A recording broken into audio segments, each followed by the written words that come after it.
Yaxshimisiz Shayga, muzdakchini? Dükkanımızın yeni açılış münasebeti bilan haqsiz tushlik tomoq taqat o'tdik. Kirib yeb chiqamsiz. Ha ma'qul. Ma'ni ko'tarib turmay. Shayga, sinov tomoqingiz. Siz burun boshqa ham kirib tomoq yeb baqqanmi? Yo'q. Bir hafta qancha kun? 7 kun. Biz bayam nerede kirashganligingiz yodingizda bormi? Yo'l bo'yida. Ammo ko'zingizda bir narsa turibdi, epatam.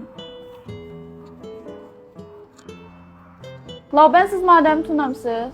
Yo'q, tunmayman ki. Ama siz bugun tunishib oldinglar, qo'l elishib, do'st qilinglar. Bilal sen qo'lulib saqayla.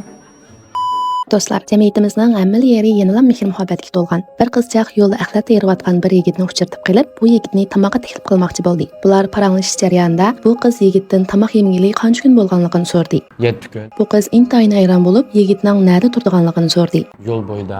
Ayol xo'jayin bu yigitning ichinishliq sarguzashtlarini anglagandan keyin bu yigitga ichi og'rib, uni beqib olmoqchi bo'ldi. Yigit bu gapni anglab, ta'sirini yig'lab ketdi. Shu topda ayol xo'jayin xuddi quyosh nuriga o'xshash yigitning turmushiga illiqlik ato qildi. Ha?